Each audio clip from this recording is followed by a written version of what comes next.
Everybody, please welcome Mike Stock. Thank you. Who's got one of these? You got to have one now. Drink it all up, quick. So when you think of West Michigan, what do you think of? Boats? Maybe? Water? Cows? What about conservative? What about drunk? Ooh, that's kind of new, see? In the old days, Ottawa County was a dry county. It was like one of those church under a tent kind of days way back in the old-timey times, right? And if you went to a restaurant to order a beer, you couldn't get one, and the patrons got confused. If you wanted a beer on Sunday, you went all the way down to Allegan County. Unless you're going to Michigan Works, that was the home of meth labs and missing teeth, and you didn't want your kids going down there. Anyone from Allegan County? No? That's where Dad went after church.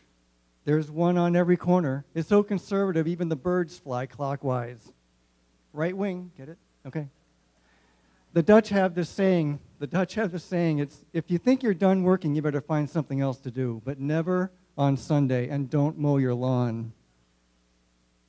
Your neighbors will look at you askance. That's the polite Dutch form of shunning. But then in 2007, you could drink beer on Sunday.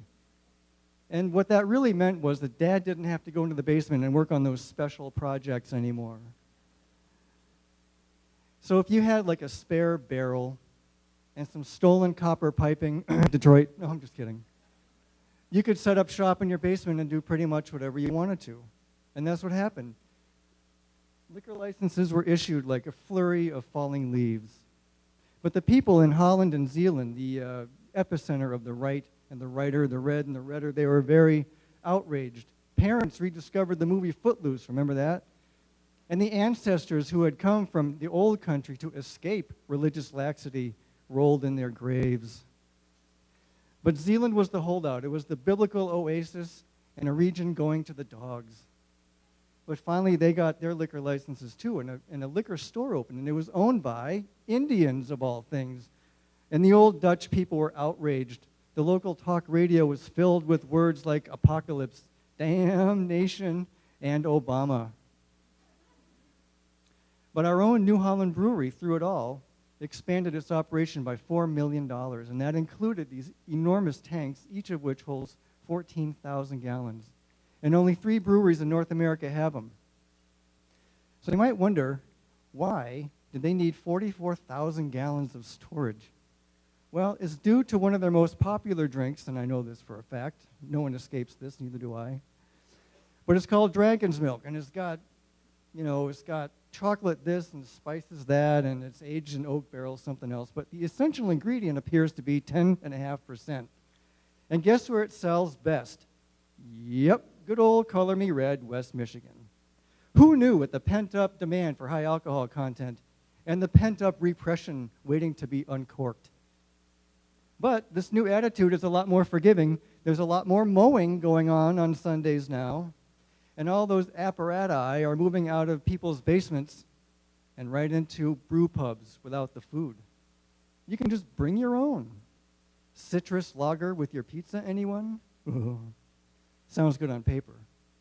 But now, beer is part of the new economy. It's even getting promoted by the state itself. Think of it this way. In 1993, there were 3 craft brewers in the state. Now there are over 140. So who's the loser in all this? Basements, where Dad doesn't go anymore. And now angry old people who have an axe to grind. They don't like all the change and tomfoolery and shenanigans and whatnot. But last year, the beer industry pumped $133 million into the economy. Bell's Brewer in Kalamazoo is the 7th largest craft brewer in the country. And Grand Rapids was named Brewer of the Year.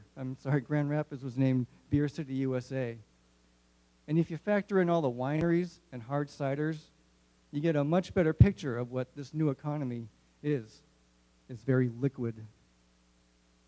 And the scope of the workers is even bigger than most traditional Michigan industries. You've got agriculture, science, technology, customer service, entrepreneurship, and business ownership. So maybe it does go back to that old Dutch work ethic of always finding something to do. Because if we're not drinking it, we're sure making it. And I think that making beer is the new No Worker Left Behind program. And frankly, I think this one leaves a much better taste, don't you think?